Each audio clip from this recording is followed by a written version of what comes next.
చూడమ్మా, so we are officially entering the segment of international relations.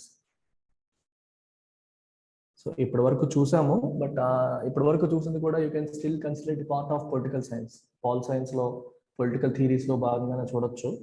But అఫీషియల్గా international relations అంటే అర్థం ఏమిటి? రెండు దేశాల మధ్యలో లేదా వివిధ దేశాల మధ్యలో రిలేషన్స్కి సంబంధించి ఆ రిలేషన్స్ ఏ రకంగా ఉండాలి, ఏ బేసిస్ మీద ఉండాలి, వీటికి సంబంధించిన అంశాలన్నీ కూడా మనం ఇక్కడ స్టడీ చేస్తాం అన్నమాట. సో ఇంతకుముందు ఏం చేస్తాం? Comparative politics. కంపారిటివ్ పాలిటిక్స్ అంటే దేనికి సెపరేట్గానే చూస్తున్నాం. ఇదేంటి ఇదేంటి, ఇక్కడ ఎలా ఉంది, ఇక్కడ ఎలా ఉంది. So we're not referring to the రిలేషన్స్ని రిఫర్ చేయట్లేదు. ఇక్కడ సిస్టమ్స్ని కంపేర్ చేస్తూ వచ్చాం. But here now we're going to talk about the relations aspect.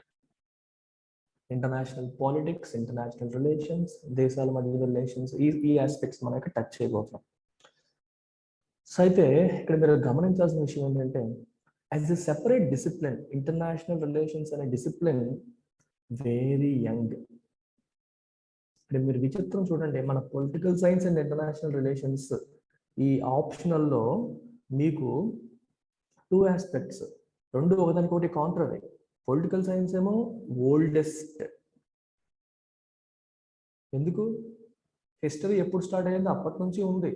Pre history తీసేస్తే క్లాసికల్ ఎరా అంటే 600 బీసీ నుంచి మనం క్లాసికల్ ఎరా అంటాం. బిఫోర్ దట్ అంతా pre history. Ancient history starts here. ఇక్కడ నుంచి మనకి సోక్రటీస్ ఎప్పుడు పుట్టారు? 440 బీసీ ఆ టైంలో పుట్టారు. అంటే జస్ట్ 150-160 ఇయర్స్ గ్యాప్ ఉంది. సోక్రటీస్ కంటే ముందే పైథాగరస్, ఇంకొంతమంది thinkers, Greek thinkers. But start అయింది ఎక్కడ మనకి? సోక్రటిక్ ఐడియాలజీని ప్లేటో ముందుకు తీసుకెళ్ళి అక్కడ మనకి political science subject, political theories, political philosophies అన్నీ స్టార్ట్ అయ్యాయి. అంటే వెరీ వెరీ ఓల్డ్. ఇప్పుడు 2020 అంటే మీరు లెక్కేసుకోండి, 2500 ఇయర్స్ బ్యాక్ స్టార్ట్ అయింది అది. వెరీస్ IR very young. International relations అనే కాన్సెప్ట్ స్టార్ట్ అవ్వడమే చాలా యంగ్. ఇన్ఫాక్ట్ 1914 ఫస్ట్ చైర్ అంటే first meeting of international relations, దీనికి సంబంధించి ఒక ఫస్ట్ మీటింగ్ అనేది యూనివర్సిటీ ఆఫ్ వేల్స్లో మొట్టమొదటిసారి there was a meeting in 1914. So very young discipline అని చెప్పొచ్చు. రెండు కలిపి మనం చదువుతున్నాం. ఒకటేమో ఓల్డెస్ట్, ఒకటేమో యంగెస్ట్ కైండ్ ఆఫ్ డిసిప్లిన్. అయితే ఎందుకు అసలు ఇంటర్నేషనల్ రిలేషన్స్ అనే డిసిప్లిన్ ఎందుకు వచ్చింది, ఎందుకు చదవాల్సి వచ్చింది? మనం చదవడం సంగతి పక్కన పెట్టండి, మీరు ఎగ్జామ్స్, మార్క్స్ దీనికోసం చదువుతారు. అసలు ఈ డిసిప్లిన్ అనేది రావాల్సిన అవసరం ఏంటి? What was the need? I want you to think and tell me. ఎందుకు చెప్పండి. Why do have to think about international relations? ఏ కంట్రీ వ్యవహారాలు ఆ కంట్రీ చూసుకుంటే చాలు కదా. వివిధ బయట దేశాలతో ఎలా ఉండాలి, ఓవరాల్గా ఎలా ఉండాలి, ఈ ఆస్పెక్ట్స్ నుంచి ఎందుకు మాట్లాడుకోవాలి, ఎందుకు డిస్కస్ చేసుకోవాలి? ఎందుకంటే టు అవాయిడ్ యుద్ధాలు అవాయిడ్ చేయడానికి. ఈ యుద్ధాల వల్ల వినాశనమే తప్పితే మంచి జరగట్లేదు, చెడే జరుగుతుంది, మంచి జరగట్లేదు. యుద్ధాలు అనేవి అవాయిడ్ చేసి పీస్ని మనం సాధించడం కోసం, శాంతితో ఉండడం కోసం అని చెప్పి మనకి ఈ పర్టికులర్ డిసిప్లిన్ అనేది వచ్చింది. అందుకే థియరీస్ ఆఫ్ ఇంటర్నేషనల్ పాలిటిక్స్ని పీస్ థియరీస్ అని కూడా అంటారు. వాటిని ఏమంటాం మనం? Peace theories. International theories of international politics, they are also referred to as peace theories. స్టేబుల్గా, ప్రశాంతంగా, శాంతియుతమైన ప్రపంచ వాతావరణం ఉండాలంటే ఏం చేయాలి, ఎలా ఉండాలి అని మాట్లాడిన థియరీస్ అనమాట. అందుకనే వీటిని మనం ఏమంటాం? పీస్ థియరీస్ అని చెప్పి అంటాం. అయితే ఈ ఇంటర్నేషనల్ పాలిటిక్స్లో ఫస్ట్ స్కూల్ ఇలా ఉండాలి అని మొట్టమొదటిసారి ప్రపోజ్ చేసిన మోడల్ ఏదంటే లిబరల్ స్కూల్ అని చెప్పి చెప్పచ్చు.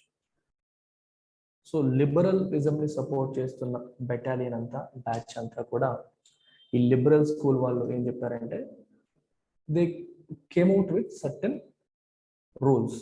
ఇలా ఉండాలి, this is how the world order should be అప్పుడు మనకి బాగుంటుంది అని వీళ్ళు చెప్పారు. లిబరల్ స్కూల్ నుంచి చెప్పడం జరిగింది. Will talk about it. అయితే ఇక్కడ గమనించాల్సిన విషయం ఏమిటంటే, మనం ఈ పదాలు చాలా కామన్గా వింటాం కదా, ఐడియలిజం, రియలిజం, వీటన్ని గురించి డీటెయిల్డ్గా చదువుతాను ఇప్పుడు. ఐడియలిజంకి రియలిజంకి డిఫరెన్స్ ఏంటి? Idealism always looks for perfection, అంతే కదా. ప్లేటో ఏం కోరుకున్నారు? An ideal state, perfect state. So idealism అనగానే మీరు you always think of Plato, it becomes easy for you. Plato wanted an ideal state, ideal ruler, ideal state, ఇది ఆయన కోరుకున్నారు. Realism looks at what is, అసలు ఏం జరుగుతోంది, ఎలా ఉండాలి అనేది రియలిజం చూడదు. ఎలా ఉంది, అట్ ప్రెసెంట్ ఎలా ఉంది అనేది రియలిస్టిక్గా చూస్తుంది realism. So idealism you can say what should be లేదా what ought to be. It answers the question of what should be, ఎలా ఉండాలి, what should be the state, what should be the ideal way, ఇలా ఆలోచించేది idealism. అయితే what is, రియలిస్టిక్గా మీరు think చేయండి, ఎలా ఉంటారు జనాలు, ఎలా ఉన్నారు, మీ కళ్ళెదురుగా కనిపిస్తున్నారు, ఎలా ఉన్నారు మనుషులు, అది రియలిజం. ఇది పొలిటికల్ థియరీస్లో మనం చదువుతాం.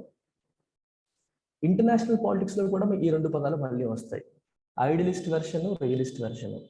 ఇది ఇక్కడ మీరు గమనించాల్సింది ఏంటంటే, ఈ లిబరల్ స్కూల్ ఇక్కడ ఐడియలిజం అయిపోతుంది. సో లిబరల్ స్కూల్ ఏం కోరుకుంటుంది? నో వార్స్, వార్స్ ఉండకూడదు, దేశాలన్నిటి మధ్యలో మంచి రిలేషన్స్ ఉండాలి, ఫ్రీడమ్ ఉండాలి, రైట్, ట్రేడ్ ఉండాలి, రిలేషన్స్ ఉండాలి, ఇవన్నీ లిబరల్ స్కూల్ మాట్లాడుతుంది.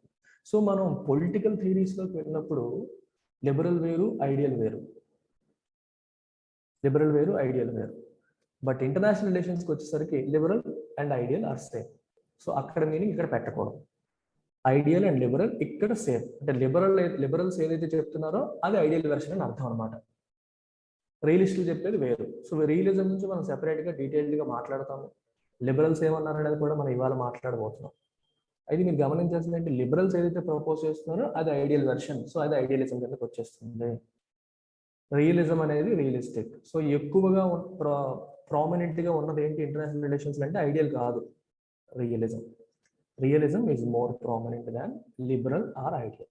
మీరు పొలిటికల్ థియరీస్లో తీసుకుంటే లిబరల్ ఫేమస్ అయింది. ప్రపంచ దేశంలో ఎక్కువ దేశాలు లిబరలిజమే ఫాలో అవుతున్నాయి, ఎక్కువ దేశాల్లో రైట్స్ ఉన్నాయి, ఎక్కువ దేశాల్లో డెమోక్రసీసే ఉన్నాయి. బట్ ఇంటర్నేషనల్ రిలేషన్స్కి వచ్చేసరికి లిబరల్ స్కూల్ కంటే రియలిస్ట్ స్కూల్ అనేది ఎక్కువ ఫేమస్ అవ్వడం అనేది జరిగింది. వీల్ డిస్కస్, ఇవన్నీ మాట్లాడబోతున్నాము, మీరు కంగారు పడిపోవాల్సిన అవసరం అయితే ఏం లేదు. సో ముందుకెళ్లే ముందు మీకు చిన్న కథ చెప్పాలి. కథ, ట్రీటీ ఆఫ్ వెస్ట్ఫాలియా.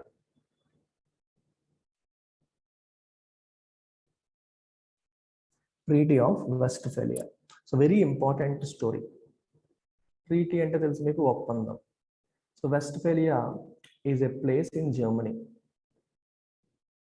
జర్మనీలో ఒక ప్లేస్. సో ఆ ప్రాంతంలో ఈ ఒప్పందం అనేది జరిగింది కాబట్టి దీన్ని ట్రీటీ ఆఫ్ వెస్ట్ఫాలియా అని అంటారు. సో ఈ పర్టికులర్ ఒప్పందం 1648లో సైన్ చేశారు. ఈ ట్రీటీ యొక్క పర్పస్ ఏంటి? టు ఎండ్ 30-year వార్, 30 సంవత్సరాలుగా జరుగుతున్న ఒక యుద్ధాన్ని ఆపడం ఈ ట్రీటీ యొక్క ఆబ్జెక్టివ్. అండ్ ట్రీటీ ఆబ్జెక్టివ్ని సాధించింది. And this treaty gave formal recognition to nation states. Different nation స్టేట్స్కి ఫార్మల్ రికగ్నిషన్ ఇవ్వడం జరిగింది. నేషన్ స్టేట్ అంటే దేని నేషన్ స్టేట్ అంటారు? A place which has fixed population ఉండాలి, ఫిక్స్డ్ టెరిటరీ ఉండాలి, గవర్నమెంట్ ఉండాలి, సావరీనిటీ ఉండాలి. ఈ 4 ఉన్న దాన్ని మనం నేషన్ స్టేట్ అని అంటాం. అర్థమైందా? ఫిక్స్డ్ టెరిటరీ అంటే డిఫైన్డ్ టెరిటరీ, ఇది నా బౌండరీస్ అన్నట్టుగా డిఫైన్ చేయాలి. ఆ లోపల జనాలు ఉండాలి, పాపులేషన్ ఉండాలి, ఈ జనాల్ని పరిపాలించడానికి గవర్నమెంట్ ఉండాలి. అండ్ ఓవరాల్గా వీళ్ళకి సావరెనిటీ ఉండాలి. సావరెనిటీ అంటే అర్థం ఏంటి? There is no one above them, అంటే వాళ్ళ ఇంటర్నల్ వ్యవహారాల్లో వేలు పెట్టడానికి వేరే వాళ్ళు ఉండకూడదు. అంటే this government should be able to decide what to do for the people and people should have an authority to change the government are what ever. They should have certain internal relation. అంతే. Democracy అనేది తీసుకోకండి, వాళ్ళకి internal. బయట దేశం వచ్చి వీళ్ళని కెలికేలా ఉండకూడదు. For example India తీసుకోండి, 1947 వరకు ఇండియా వాజ్ నాట్ సావరెన్. ఇండియాకి was not sovereign because some one else was dictating terms. So India sovereign కాదు అలా అనమాట. సో వాళ్ళ టర్మ్స్ని వాళ్ళు ఎలా ఉండాలనేది వాళ్ళు డిసైడ్ చేసుకోగలిగే అవకాశం ఉండడం సావరెనిటీ.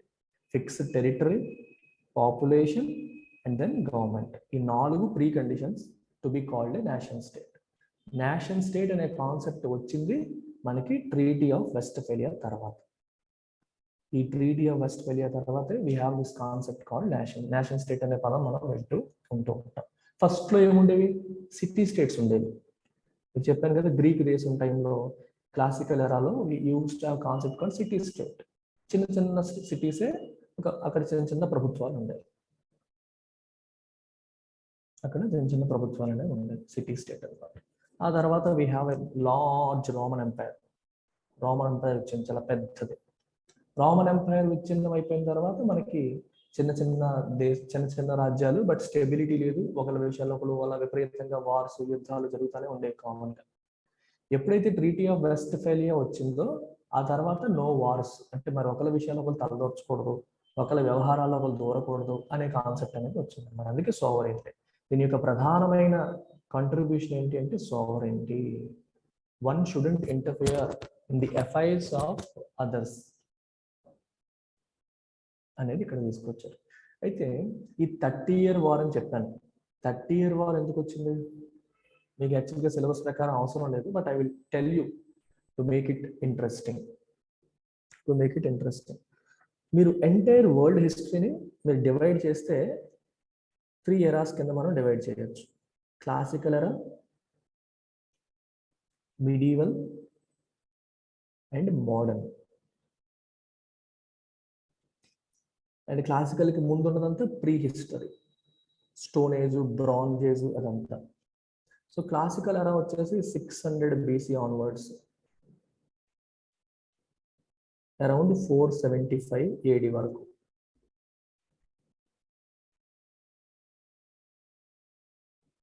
475 AD నుంచి అరౌండ్ 1500-1600 ఆ ప్రాంతం వరకు మిడివల్, 15th-16th century ఆ ప్రాంతం వరకు. And then you have 15th century వేసుకోండి medieval. Then you have modern era, ఇక్కడ మోడర్న్ 15th century ఆన్వర్డ్స్. ఇవన్నీ రఫ్ ఫిగర్స్, గుర్తుపెట్టుకోకండి, బట్టి కొట్టదు. ఆన్వర్డ్స్ మోడర్న్ ఎరా కింద మనం చెప్తాం. ఇక్కడ మీరు గమనించాల్సింది ఏంటంటే classical ఎరాలో we had great thinkers. Your Socrates was from classical era, Plato was from classical era, Aristotle was from classical era, Machiavelli was in medieval era, not classical era. Modern, late modern, early modern వస్తారండి. So Aristotle, Pythagoras, ఇంకా ancient Greek thinkers, philosophers, so వీళ్ళంతా కూడా classical ఎరాకి చెందిన వాళ్ళే. So classical ఎరాలోనే మనకి mathematics as a discipline improve అయింది. Pythagoras అప్పుడే కదా పుట్టారు, పైథాగరస్ థియరం. అలాగే పొలిటికల్ ఫిలాసఫీ మొదలైంది. You have Socrates and Plato. And political science, father of political science Aristotle, ఇవి మొదలయ్యాయి.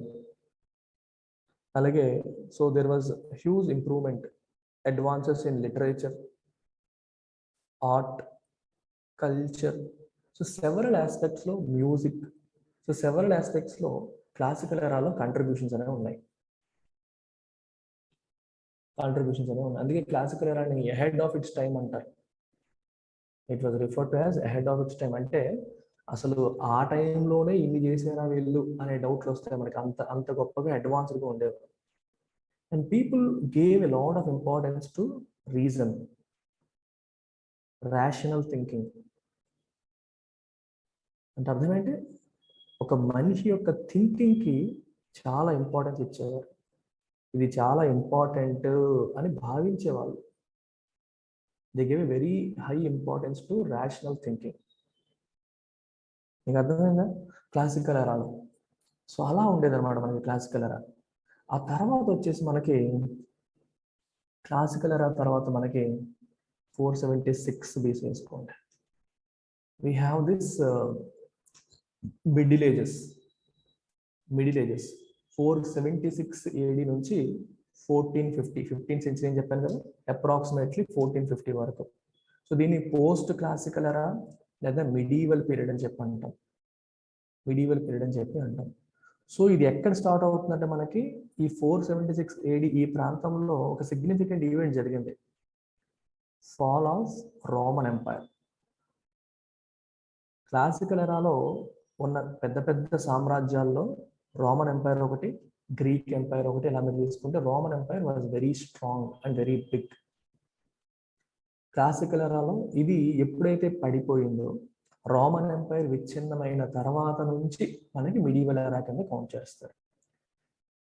అన్ఫార్చునేట్లీ మిడీవల్ ఎరానే, ఈ మిడీవల్ పీరియడ్నే డార్క్ ఏజెస్ అని కూడా అంటారు.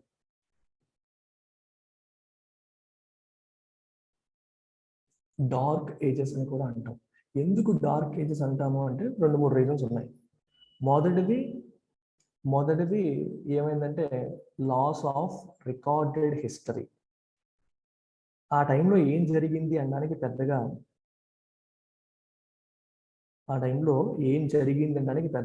రచనలు లేవు. అంటే ఒక హిస్టరీ ఎలా వస్తుంది చెప్పండి?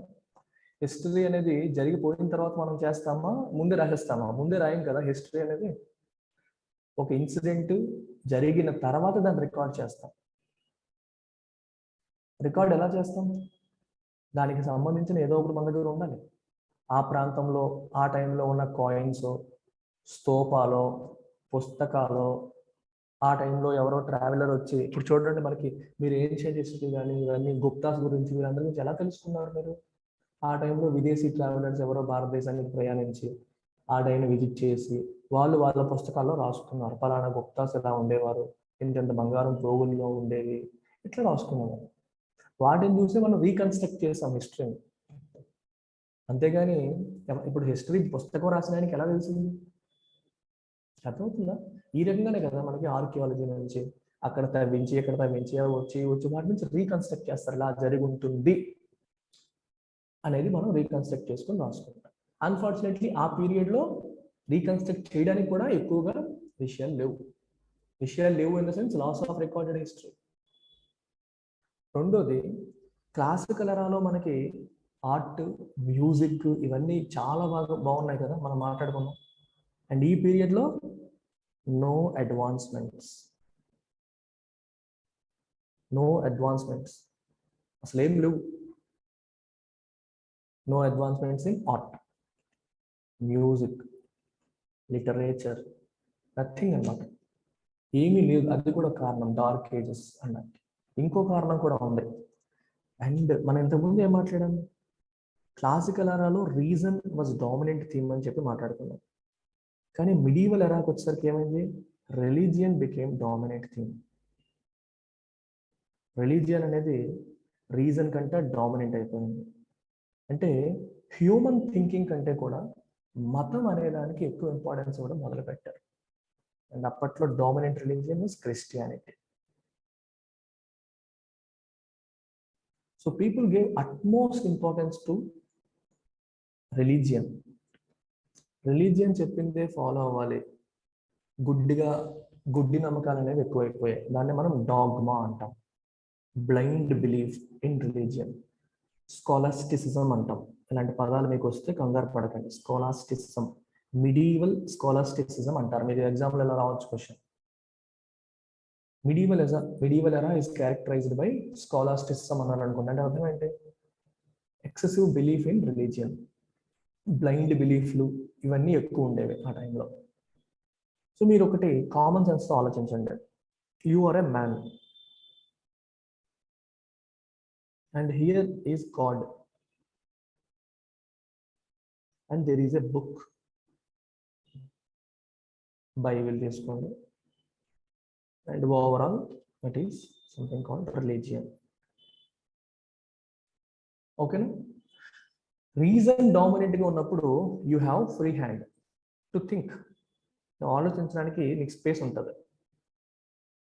వెన్ రిలీజియన్ ఈజ్ డామినెంట్, ఇప్పుడు నువ్వు ఏదో చెప్పడానికి ట్రై చేసావు. ఫర్ ఎగ్జాంపుల్ చెప్తాను, సూర్యుడు చుట్టూ భూమి తిరుగుతుందా, భూమి చుట్టూ సూర్యుడు తిరుగుతున్నాడా, అసలు ఏంటి కదా అని నువ్వు ఆలోచించడానికి ట్రై చేసేవి అనుకో. అప్పుడు ఇమీడియట్గా ఏమంటారు, బైబిల్లో దానికి ఆన్సర్ ఉంది. అది సైంటిఫిక్ ఆన్సర్ కాదు, కానీ ఇమీడియట్గా బైబిల్ చెప్పింది కదబ్బా సూర్యుడి గురించి, భూమి గురించి, నువ్వు ఎందుకు ఆలోచిస్తున్నావు, నోరు మూసుకో, క్వశ్చన్ చేయకు అయిపోయి. అలాగే ఇంకో ఏదో నువ్వు సైంటిఫిక్గా ఆలోచించడానికి ట్రై చేస్తున్నావు, ఎందుకు ఇలా అవుతుంది, అలా ఎందుకు ఇలా అవుతుంది. అన్నిటికీ పుస్తకాల్లో ఆన్సర్లు ఉన్నాయి, అవి సైంటిఫిక్ ఆన్సర్లు కాదు, వాటికి ప్రూఫ్లు ఉండవు, వాటికి ప్రూఫ్లు లేవు. సో ఇవన్నీ ఉన్నాయి కాబట్టి నువ్వు గుడ్డిగా నమ్మాలి. So stop thinking, don't think, just follow. మీకు అర్థమైందా? ఆలోచించకండి, ఫాలో అవ్వండి. ఏం చెప్పింది ఫాలో అవ్వాలి, బైబిల్ చెప్పింది ఫాలో అవ్వండి, రిలీజియన్ చెప్పింది ఫాలో అవ్వండి. ఈ తరహా thinking first dominant in medieval ఎరా. మరి మీరు ఇప్పుడు ఆలోచించండి, కామన్ సెన్స్ ఆలోచించండి. మరి మనిషి ఆలోచన చేస్తేనే కదా లిటరేచర్ వస్తుంది, మనిషి క్రియేటివ్గా థింక్ చేస్తేనే కదా మ్యూజిక్ వస్తుంది, మనిషి క్రియేటివ్గా ఏదైనా వేయాలంటేనే కదా పెయింట్స్ వస్తాయి, పెయింటింగ్లు వస్తాయి.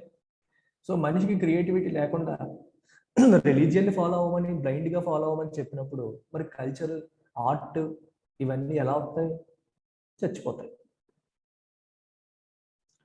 అర్థమైందా? So it was completely theological అంటే గాడ్ సెంట్రిక్. ఆ టైంలో అంతా కూడా ఏది మాట్లాడినా దేవుడు పరంగానే మాట్లాడాలి, దేవుడి ఆస్పెక్ట్లోనే మాట్లాడాలి. మనిషి, human was not at the centre of thinking, only God was at the centre of thinking. Only God was at the center of thinking. So religion was very dominant. So religion was dominant అంటే మనకి religion యొక్క manifestation ఏంటి earth మీద? Religion అనేది ఒక concept, idea, but దాని manifestation, దానికి physical representation ఏంటి? చర్చ్. సో చర్చ్ ఏం చెప్తుంది? భగవంతుడికి భక్తుడికి అనుసంధానమైనది, అంబికా దర్బార్ భక్తి లాగా గాడ్, జీసస్, గాడ్కి అలాగే మీకు మనుషులకి మధ్యలో నేను ఉంటాను, అనుసంధానం చేయడానికి చర్చ్, అనుసంధానం చేయడానికి చర్చ్ ఉంటుంది. ఇప్పుడు మన దేశంలో పూజలు పునస్కారాలు మనం బ్రాహ్మణులకి వెళ్ళి డబ్బులు ఇచ్చి పూజలు చేయించి పునస్కారాలు చేయించి చేస్తాం. ఎందుకంటే వీ థింక్ దేవుడికి మనకి మధ్యలో వాళ్ళు అనుసంధానకర్తలు అని ఈరోజు మనం కూడా భావిస్తూ ఉన్నాం. అందుకే మనకి పూజారులు ఉన్నారు, ప్రీస్ట్లు ఉన్నారు. సిమిలర్గా ఆ టైంలో కూడా చర్చ్ అనేది was the middling thing, was the connector between human and god అనే ఆలోచన చాలా స్ట్రాంగ్గా ఉండేది. And people used to believe it very strongly. And religion was quite dominant. And ఎక్కడ ఎంత డామినెంట్ అంటే రిలీజియన్ అండ్ గవర్నమెంట్ కలిసిపోయేవి. So religion used to interfere in the affairs of government, church used to interfere in the affairs of government. ఏ రాజు కూడా చర్చిని neglect చేసే పరిస్థితులు లేవు. చర్చ్లో పనిచేసే వాళ్ళకి ఈక్వల్ ఇంపార్టెన్స్ ఇవ్వాల్సి వచ్చేది, ఇచ్చేవాళ్ళు. సో వాళ్ళు చాలా కామన్గా అందరి అఫైర్స్లో తలదొచ్చేవారు. ఇది ఈ మిడివల్ ఎరాలో ఉన్న పరిస్థితి. మిడివల్ ఎరాలో ఉన్న పరిస్థితి ఇలా ఉండేది. సో ఇలా ఉన్న పరిస్థితి నుంచి మళ్ళీ 1450s తర్వాత, 1400s, ఎర్లీ 1400s తర్వాత మనకి we had this period called Renaissance. So Renaissance అంటే మీనింగ్ ఏంటి? Rebirth, revival. ఆ మీనింగ్ ఎందుకు వచ్చిందో ఆలోచించండి. రీబర్త్, రివైవల్, దాని యొక్క మీనింగ్. రెనైజాన్స్ అని ఎందుకు అన్నారు ఆ పీరియడ్ని? That period was called renaissance ఎరా.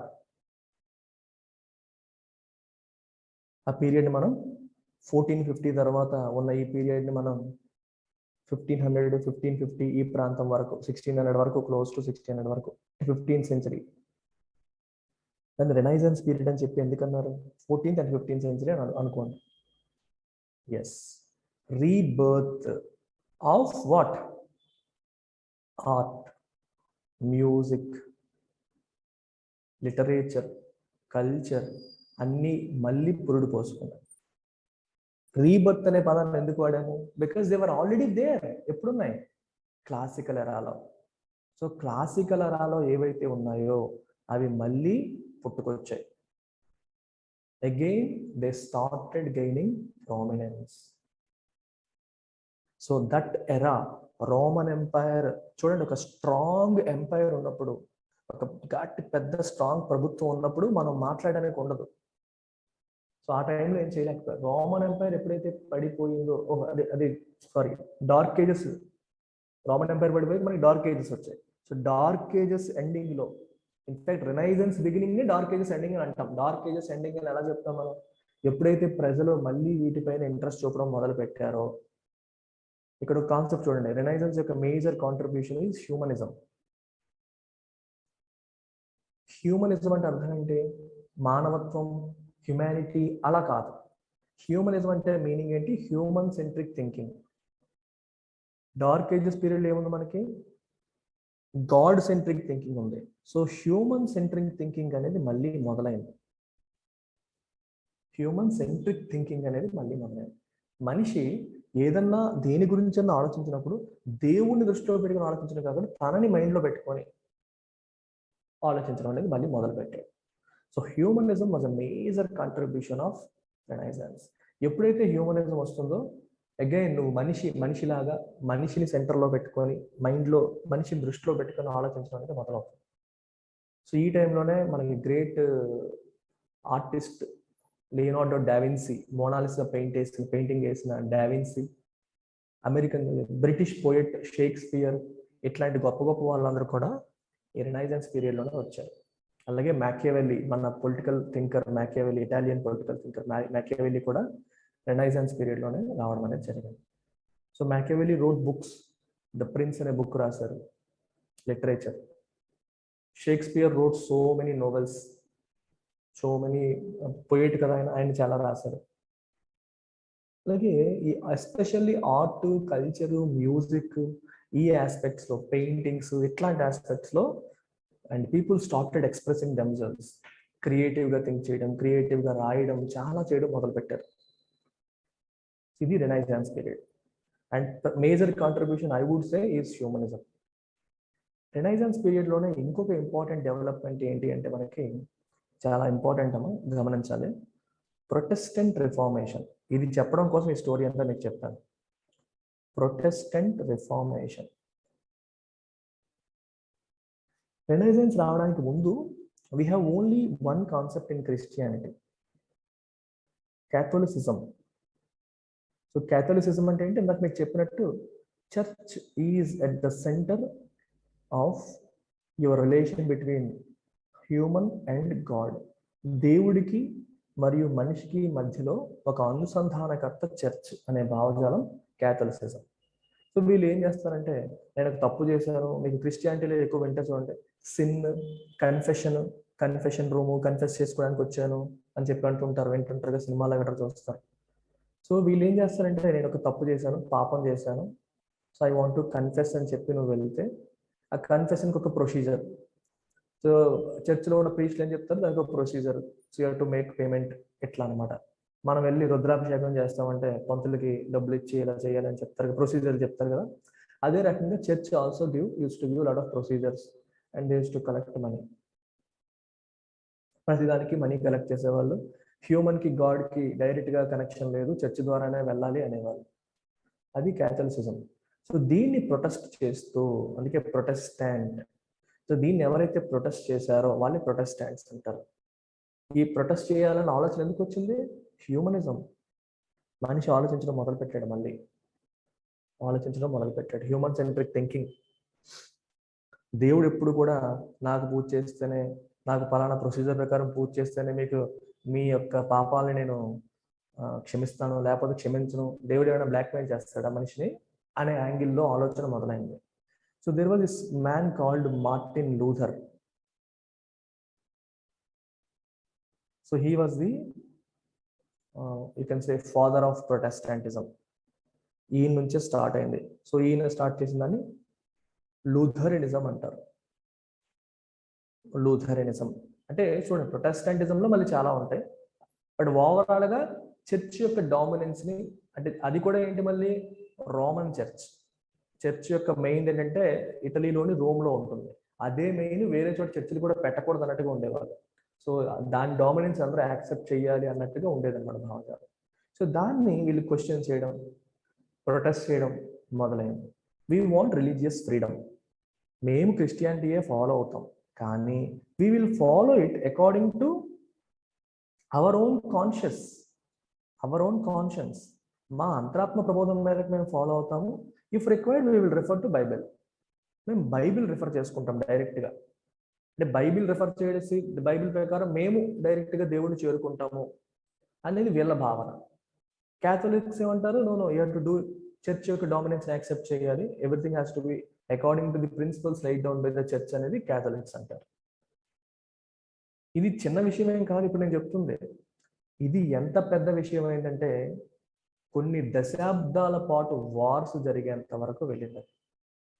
It led to wars. So ఎవరైతే ప్రొటెస్టాంటిజం వైపు అడుగులు వేశారో వాళ్ళందరూ గ్రూపులుగా ఫామ్ అయ్యారు. వీళ్ళలో ఏదైనా రాజులు గట్రా కొంతమంది ఈ కాన్సెప్ట్ యాక్సెప్ట్ చేసిన వాళ్ళు, అవి ప్రొటెస్టాంట్ రాజ్యాలు అయిపోయాయి. ఇంకా కొన్ని రాజ్యాల్లో రాజు ఏమో క్యాథలిక్ ఉంటాడు, ప్రజల్లో ప్రొటెస్టాంటిజం ఉంటుంది. ఇప్పుడు ఎలా ఉంటుందంటే ఇదొక రాజ్యం అనుకోండి, ఇక్కడ క్యాథలిక్ కింగ్ ఉన్నాడు, ఇక్కడ ప్రొటెస్టెంట్ కింగ్ ఉన్నాడు, కానీ ఇక్కడ ప్రజల్లో ప్రొటెస్టెంట్స్ ఉంటారు, ఇక్కడ ప్రజల్లో క్యాథలిక్స్ ఉంటారు. ఇట్లాంటివి కూడా ఉంటాయి మనకి. గ్రూపులు అయిపోయి కలగా పులగం అయిపోయి అటా ఇటా అయిపోయి చివరికి చిన్న విషయాలకి అంటే బలవంతంగా కొన్నిసార్లు ఇప్పుడు చూడండి, క్యాథలిక్ కింగ్ ఉన్నాడు, ప్రొటెస్టెంట్ పీపుల్ ఉన్నారు. ప్రాబ్లమ్స్ ఎక్కడ వస్తాయి? ఈ క్యాథలిక్ కింగ్ వచ్చేసి మీరు అందరూ క్యాథలిక్స్ వైపు మారిపోవాలి అని ప్రజల్ని ఫోర్స్ చేశాడు అనుకోండి. ఇవే జరిగాయి. ఈ 30 year వార్ అని మాట్లాడడం చూడండి, ఈ 30 year వార్ జరగడానికి కారణం అది. So Catholic king force Protestant people to convert in to Catholic. మీరు క్యాథలిక్ మోడ్లోకి వచ్చేయాలని చెప్పి ఫోర్స్ చేశాడు.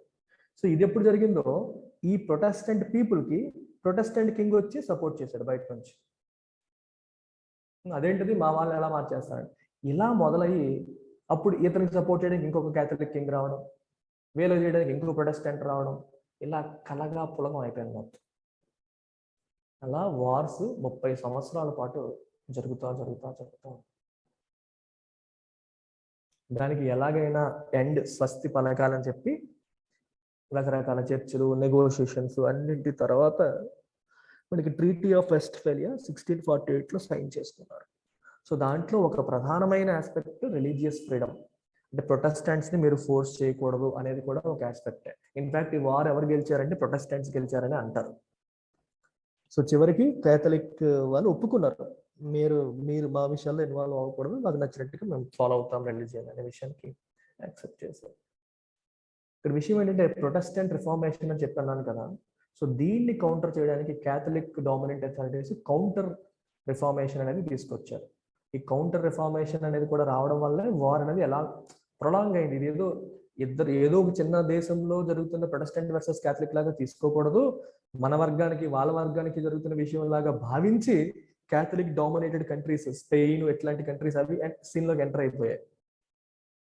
సో వేరే కంట్రీస్ కూడా సీన్లోకి ఎంటర్ అయిపోయి రిఫార్మేషన్, కౌంటర్ రిఫార్మేషన్, ఇలా కొన్ని సంవత్సరాల పాటు రిలీజియస్ వార్స్ జరిగాయి యూరోపియన్ కంట్రీస్లో. ఆ రిలీజియస్ వార్స్ అన్నిటి వల్ల ఆ రోజుల్లోనే 80 లక్షల మంది చనిపోయారని చెప్పి అంచనా. 80 లక్షల మంది చనిపోయారని అంచనా. 8 million పీపుల్ చనిపోయారు ఈ వార్స్లో. ఆ తర్వాత ఈ వార్ని ఎండ్ చేస్తూ ట్రీటీ ఆఫ్ వెస్ట్ఫాలియా సైన్ చేసి అప్పుడు నేషన్ స్టేట్ అనే కాన్సెప్ట్ అనేది ఎమర్జ్ అయింది. నేషన్ స్టేట్ అనే concept, the modern nation state. Nation state అంటే ఏంటి? ఇది ఫ్రాన్స్, ఇది ఇంగ్లాండ్, ఇది స్పెయిన్ విషయాల్లోకి వీళ్ళు వెళ్ళకూడదు, వాళ్ళ విషయాల్లోకి వీళ్ళు వెళ్ళకూడదు. ఇలా యూరోప్లో ఉన్న కంట్రీస్ అన్ని కూడా విడివిడిగా ఫిక్స్డ్ బౌండరీస్తో ఫామ్ అయ్యాయి. అంతవరకు బౌండరీస్ అనేవి మారుతూ వచ్చేవి, వారు జరిగినప్పుడల్లా బౌండరీస్ మారుతూ వచ్చేవి. వీడు వాడి మీదకి వెళ్ళడం, వాడు వీడి మీదకి వెళ్ళడం, ఇలా ఉండేది. ఇది ఎప్పుడైతే వచ్చిందో అక్కడ ఫిక్స్డ్ బౌండరీస్ అనేవి వచ్చేసాయి. ఇంకా వాళ్ళు కొట్టుకోవడం, డైరెక్ట్గా కొట్టుకోవడం మానేశారు. ఇండైరెక్ట్గా కొట్టుకోవడం మొదలెట్టారు. అది మనకు తెలిసిందే. కొలనైజేషన్. సో ఫ్రాన్స్ ఒకవైపు వెళ్ళాడు, ఇంగ్లాండ్ ఒకవైపు వెళ్ళాడు, డచ్ ఒకవైపు వెళ్ళాడు. వీళ్ళంతా అక్కడ కొట్టుకోవడం మానేశారు, ఇండియాకి వచ్చి కొట్టుకోవడం. Anglo French wars, Dutch wars ఇట్లాంటివి మొదలయ్యాయి. కాలనీస్ మీద ఆధిపత్యం కోసం ప్రయత్నాలు చేయడం అనేది మొదలు పెట్టారు. ఇది ప్రొటెస్టెంట్ రిఫార్మేషన్. సో దీనివల్లే మనకి పెద్ద వార్ అనేది జరిగింది. దాని ఎండింగే మనకి treaty of Westfalia. So Protestant reformation ఆ టైంలోనే జరిగింది మనకి. ఇదైన తర్వాత మనకి ఎన్లైటన్మెంట్ పీరియడ్.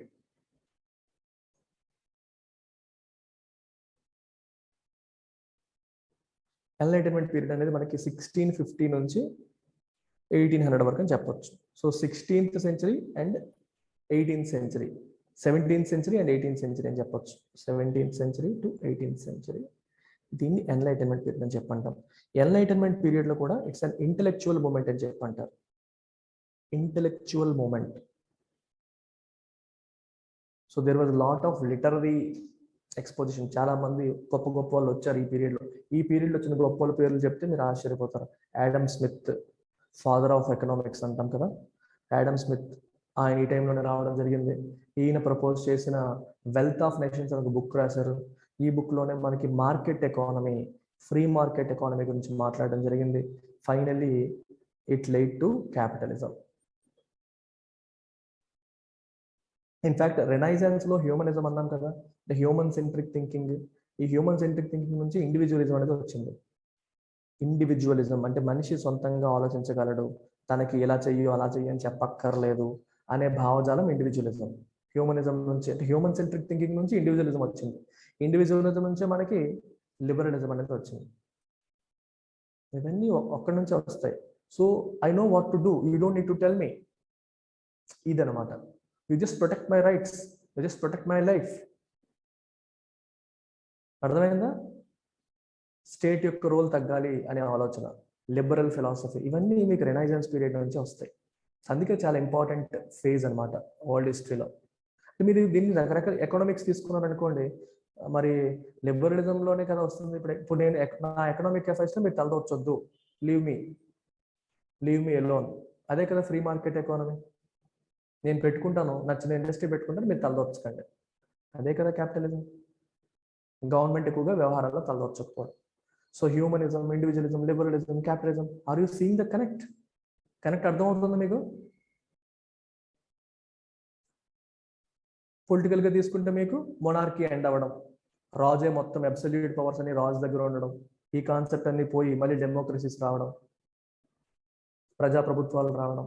సో ఈ టైంలోనే ఎన్లైటన్మెంట్ పీరియడ్లోనే మన great political thinkers Hobbes, Locke, Rousseau, వీళ్ళ ముగ్గురికి కామన్ ఫీచర్ ఏంటి? Social contract theory. వీళ్ళు తీసుకొచ్చిన సోషల్ కాంట్రాక్ట్ థియరీ అంతా ఎన్లైటన్మెంట్ పీరియడ్లోనే వచ్చింది. సో అప్పటి వరకు ఏముంటుంది మీకు చూడండి, లింక్ చేస్తే మీకు బాగా అర్థమవుతుంది. అప్పటి వరకు ఏంటి? Doctrine of divine authority, doctrine of divine authority, divine right to rule అనేవాళ్ళు అనమాట. అంటే పరిపాలన చేయడం అనేది దేవుడిచ్చిన హక్కు, రాజుకి దేవుడిచ్చిన హక్కు పరిపాలన చేయడం అనేది. దాన్ని మనం క్వశ్చన్ చేయకూడదు. సో రాజుని క్వశ్చన్ చేయకూడదు అనే కాన్సెప్ట్. దీన్ని సోషల్ కాంట్రాక్ట్ థింకర్స్ ఏం చేశారు? క్రిటిసైజ్ చేశారు. They did not accept it. There is nothing called divine theory. Divine theory ఏం లేదు. అల్టిమేట్లీ వీళ్ళు ఏం చెప్తున్నారంటే, పీపుల్, సోషల్ కాంట్రాక్ట్ మీద మాట్లాడుకున్నాం అదే. So people formed A contract with the government for their own benefit. వాళ్ళకి ప్రొటెక్ట్ చేయమని, వాళ్ళ రైట్స్ని ప్రొటెక్ట్ చేయడం కోసం ప్రజలు ఏర్పాటు చేసుకున్నవే ప్రభుత్వాలు. So ultimate power lies in the hands of people అనే కాన్సెప్ట్ కైండ్ ఆఫ్ డెమోక్రసీకి ఆద్యం, మోడర్న్ డెమోక్రసీకి మూలం పడింది అక్కడ. Modern concept of democracy. Ancient గ్రీక్లో ఉన్న డెమోక్రసీ ఎలా ఉండేది కాదు. మోడర్న్ కాన్సెప్ట్ ఆఫ్ డెమోక్రసీకి అక్కడ మూలం వచ్చింది.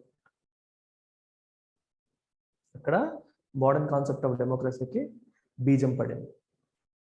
సో సోషల్ కాంట్రాక్ట్ థియరీస్ వచ్చాయి. అందులోనే మన రూసో ఇట్లాంటి వాళ్ళు, Rousseau he spoke about rights. Rousseau యొక్క famous statement, man is born free.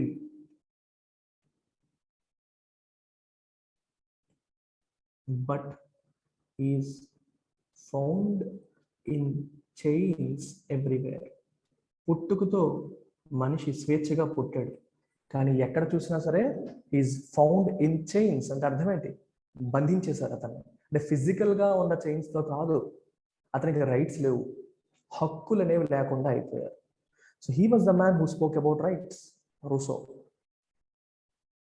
So Russo యొక్క ఆలోచనలు, రూసో యొక్క ఫిలాసఫీయే ఫ్రెంచ్ రెవల్యూషన్కి ఊపిరిపోసింది. వీటిని బేస్ చేసుకునే ఫ్రెంచ్ రెవల్యూషన్లో they spoke about liberty, equality, fraternity. అవి నినాదాలుగా మారాయి.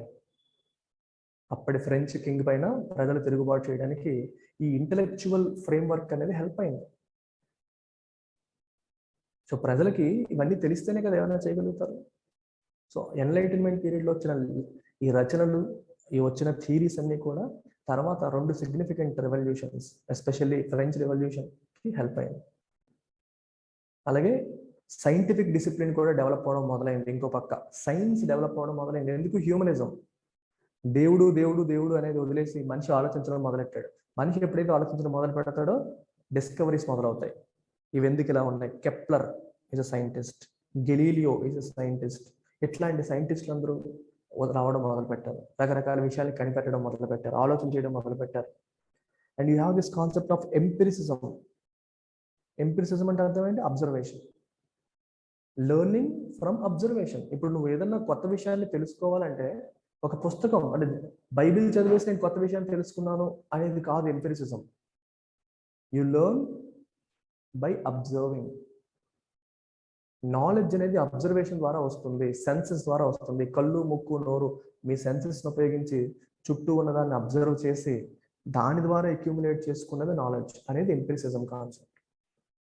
మరి సైన్స్లో ఎంపిరిసిజం ఉంటుంది కదా, ప్రతిదీ అబ్జర్వేషన్ నుంచే కదా మొదలవుతుంది. సో ఇవన్నీ కూడా రెనైజన్స్ పీరియడ్లో వచ్చిన విషయాలు అనమాట. సో వీటిని బేస్ చేసుకుని ప్రజలు, అప్పటి గొప్ప గొప్ప వాళ్ళందరూ కూడా ఒక్కొక్కరు ఒక్కొక్క విషయంలో ఆలోచించడం మొదలుపెట్టారు. కొంతమంది న్యాచురల్ సైన్సెస్ పైన దృష్టి పెట్టారు, కొంతమంది మన ఇలాంటి సైన్సెస్, పొలిటికల్ సైన్స్ ఇట్లాంటి వాటి మీద, సోషియలాజికల్ సైన్స్ ఇట్లాంటి వాటి మీద దృష్టి పెట్టారు. సో న్యాచురల్ సైన్సెస్ మీద దృష్టి పెట్టిన వాళ్ళని మనం న్యాచురల్ సైంటిస్టులు అంటాం. గెలీలియో, కెప్లర్ ఇట్లాంటి వాళ్ళందరూ కూడా they came out with different inventions. So scientific inventions నుంచి తర్వాత మనకి ఇండస్ట్రియల్ రెవల్యూషన్ వచ్చింది. మనిషి మెషిన్ని, వీల్ని కొనుక్కున్నాడు. ఫస్ట్ వీల్, చక్రం. వీల్ కొనుక్కోవడం తర్వాత మనకి ట్రాన్స్పోర్ట్ ఈజీ అయింది. ఆ తర్వాత మెషినరీ. సో మనుషులు, యానిమల్స్ చేసే పని ఎక్కువ కష్టపడి మజిల్ పవర్తో చేసేది మెషిన్, ఎలక్ట్రిసిటీని ఈ వీటితో చేస్తుంది. మెషిన్స్తో మనం చేయడం అనేది మొదలవుతుంది. ఎలక్ట్రిసిటీ ఇంకా రాలేదు. హ్యూమన్ ఎఫర్ట్ తగ్గించేలాగా, మెషిన్తో ఫాస్ట్గా చేసేలాగా ఇండస్ట్రీస్ రావడం మొదలైంది. ఇండస్ట్రియల్ రెవల్యూషన్ అంటారు. ఇదంతా కూడా మోడర్న్ ఎరా, ఎర్లీ మోడర్న్ ఎరాలో జరిగిన పీరియడ్స్, సిగ్నిఫికెంట్ ఈవెంట్స్ అన్నమాట. Okay, so our subject matter of interest is treaty of Westfalia. అంతే, ఇదంతా మీకు ఎడిషనల్ నాలెడ్జ్. అలాగే ఎన్లైటన్మెంట్ పీరియడ్ మనం ఏజ్ ఆఫ్ రీజన్ అంటాం. ఏజ్ ఆఫ్ రీజన్, మళ్ళీ రిలీజియన్ పక్కకి వెళ్ళి రీజన్ డామినెంట్ థీమ్గా అయింది కాబట్టి ఏజ్ ఆఫ్ రీజన్ అని చెప్పి ఎన్లైటన్మెంట్ పీరియడ్ మనం అనడం అనేది జరుగుతుంది. ఓకే, సో ఈ ట్రీటీ ఆఫ్ వెస్ట్ఫాలియా రావడానికి ముందు, సో ట్రీటీ ఆఫ్ వెస్ట్ఫాలియా రావడానికి ముందు రిలీజియస్ వార్ జరిగిందని చెప్పినాం. వెస్ట్ఫాలియా సైన్ చేశారు 1648లో. సో 1648 నుంచి మనకున్న వరల్డ్ ఆర్డర్ ఏంటి? వెస్ట్ఫాలియన్ వరల్డ్ ఆర్డర్ అంటారు. వెస్ట్ఫాలియన్ ఆర్డర్ అంటాం. అంటే ఏముంటాయి మన countries? We have European countries. అప్పటికి ఏం కంట్రీస్ ఉన్నాయి? యూరోపియన్ కంట్రీస్ మాత్రమే ఉన్నాయి. అండ్ యుఎస్ ఇంకో పక్క ఉంది. US was following the process of isolation. ఎవరితో ఈ కొలనైజ్ చేయడం లాంటివి అమెరికా చేసేది కాదు. In fact even US was the colony of Britain. America కూడా ఒకప్పుడు బ్రిటిష్ కాలనీయే. బ్రిటిష్ వాళ్ళు అమెరికాను కూడా ఆక్యుపై చేసేసి దాన్ని వాళ్ళ కాలనీగా వాడుకున్నారు కొన్నాళ్ళు. సో బ్రిటన్ అంటే ఫ్రాన్స్కి పడదు. బ్రిటన్ అంటే ఫ్రాన్స్కి పడదు కాబట్టి ఫ్రాన్స్ ఏం చేసిందంటే ఈ యుఎస్ కాలనీస్కి సపోర్ట్ చేసింది. వీళ్ళకి సపోర్ట్ చేసి బ్రిటన్ నుంచి ఇండిపెండెన్స్ వచ్చేలాగా హెల్ప్ చేసింది. It help them to get independence. So వీళ్ళతో కలిసి బ్రిటన్తో వార్లో పాల్గొనింది అనమాట ఫ్రాన్స్. సో యుఎస్ కాలనీస్ అన్నిటికీ ఇండిపెండెన్స్ వచ్చి యునైటెడ్ స్టేట్స్ ఆఫ్ అమెరికా, ఆ స్టేట్స్ ఏ కాలనీస్ అయితే డిఫరెంట్ స్టేట్స్ ఏవైతే ఉన్నాయో ది కేమ్ టుగెదర్. మనం విడివిడిగా ఉంటే మనల్ని ఆక్యుపై చేస్తారని చెప్పి వాళ్ళు కలిశారు. ఈ 13 స్టేట్స్ ఫస్ట్ కలిసి తర్వాత 50 స్టేట్లు అయ్యాయి. అందుకే మన ఇండియన్ ఫెడరలిజంకి అమెరికన్ ఫెడరలిజంకి డిఫరెన్స్ మాట్లాడతాం కదా. అమెరికాలో స్వచ్ఛందంగా డిఫరెంట్ స్టేట్స్ కలిసి యునైటెడ్ స్టేట్స్ ఆఫ్ అమెరికా ఏర్పడింది. ఇండియా అలా కాదు, ఇండియా వాజ్ ఆల్రెడీ కలిపే ఉంది. ఇండియా కలిపే ఉంది. అక్కడ ఫెడరేషన్ అనే concept, they came together and they signed a treaty. వాళ్ళు సైన్ చేసుకున్నారు మనందరం కలిపి ఉందాము అని. ఎవరి ఇండివిజువాలిటీ వాళ్ళకి ఉంటుంది, కానీ ఓవరాల్గా మనం అంతా ఒక పార్ట్. సో అందుకే అమెరికాలో మీకు డ్యూయల్ సిటిజన్షిప్ ఉంటుంది. ఏ స్టేట్కి ఆ స్టేట్ సిటిజన్షిప్ ఉంటుంది, మళ్ళీ ఓవరాల్ కంట్రీ సిటిజన్షిప్ ఉంటుంది. చట్టాలు కానీ ఫండమెంటల్ రైట్స్లో ఉన్నవైతే అన్ని యునైటెడ్ స్టేట్స్లో ఉన్న అన్ని స్టేట్స్లోనూ ఫాలో అవ్వాలి. బట్ అదర్వైజ్ వాళ్ళు ఎవరికి వాళ్ళు చట్టాలు చేసుకునే అవకాశాలు చాలా ఎక్కువ ఉంటాయి. మన దేశంతో కంపేర్ చేస్తే అక్కడ ఫెడరలిజం అనేది చాలా స్ట్రాంగ్ అనమాట. అంటే states are powerful.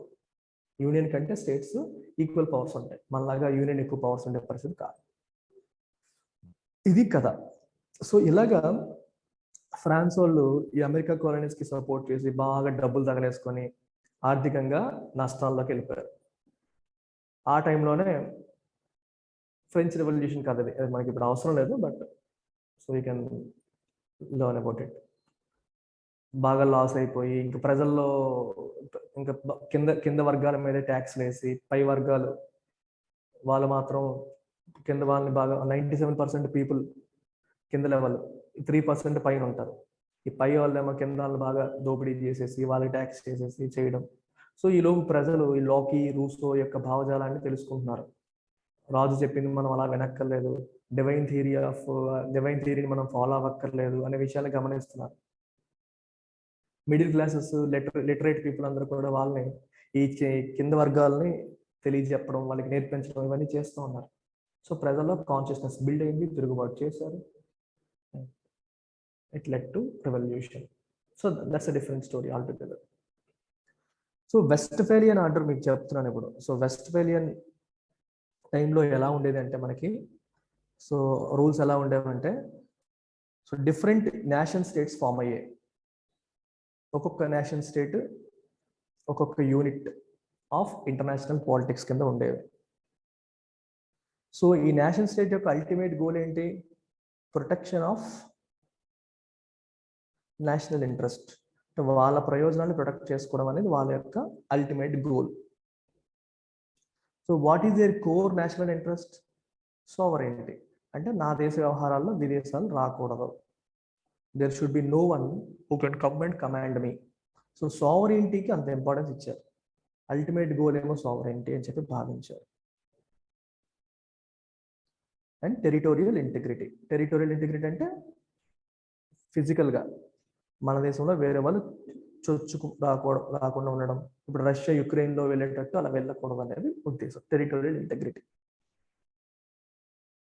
So almost first world war వరకు కూడా ఇలాగే నడిచింది. ఫస్ట్ వరల్డ్ వార్ వరకు కూడా వెస్ట్ఫాలియన్ ఆర్డర్ నడిచింది. అప్పటి వరకు ఒక ఇంటర్నేషనల్ అథారిటీ అంటూ ఏమీ లేదు. There was no international authority till first world war. మరి ప్రపంచ దేశాల్లో మనకి ప్రపంచాన్ని మీరు ఒకసారి ఆలోచిస్తే ఎలా ఉందంటే, ప్రపంచ దేశాల్లో you have these European countries which are called nation states. On the other hand another big country called United States of America, but which was following isolationism. అంటే వేరే వాళ్ళ వ్యవహారంలో పెద్దగా పట్టించుకోకుండా తన పని తను చేసుకుంటూ వెళ్తుంది America. And rest of the world was a colony of these European countries. ఈ యూరోపియన్ కంట్రీస్ మిగతా ప్రపంచాన్ని అంతా ఆక్యుపై చేస్తాయి. ప్రపంచ దేశాలన్నీ కూడా, ఇండియా, చైనా, అన్ని దేశాలు, జపాన్, ప్రతి దేశం కూడా ఏదో ఒక దేశానికి కాలనీగా ఉండేది. Every country was a colony of another European country. European country colonies గానే మిగిలిన ప్రపంచ దేశాలన్నీ కూడా ఉంటాయి. That was the situation before World War I. World War I ముందు అలా ఉండేది మన situation. And there was no international organisation. ఈరోజు యునైటెడ్ నేషన్స్ ఉంది, అప్పట్లో అలాంటి ఇంటర్నేషనల్ ఆర్గనైజేషన్ లేవు. ఏ ఇంటర్నేషనల్ ఆర్గనైజేషన్ లేదు. So you can say there was anarchy. Anarchy అంటే ఇక్కడ మీనింగ్ లాలెస్నెస్ అని కాదు. ఇక్కడ మీనింగ్ ఇప్పుడు నేను చెప్పినప్పుడు అంటే నో వరల్డ్ గవర్నమెంట్ అని అర్థం. గవర్నమెంట్ లేకపోవడం, ప్రపంచంలో రూల్స్ డిక్టేట్ చేయడానికి ఏ గవర్నమెంట్ లేదు. బిఫోర్ ఫస్ట్ వరల్డ్ వార్ వరకు ఎటువంటివి కూడా లేకపోవడం అనేది జరిగింది.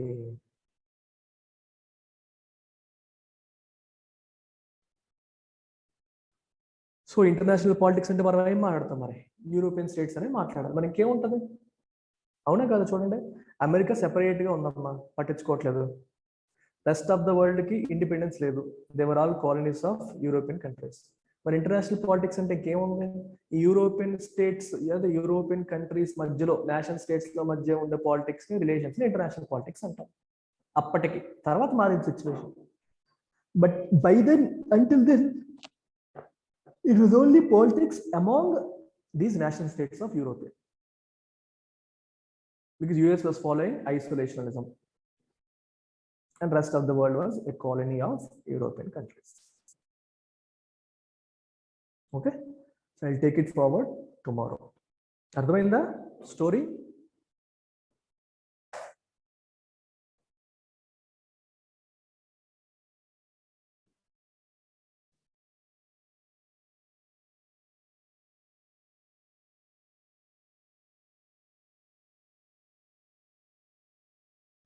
ఓకే, రేపు కలుద్దాం మళ్ళీ. బాయ్.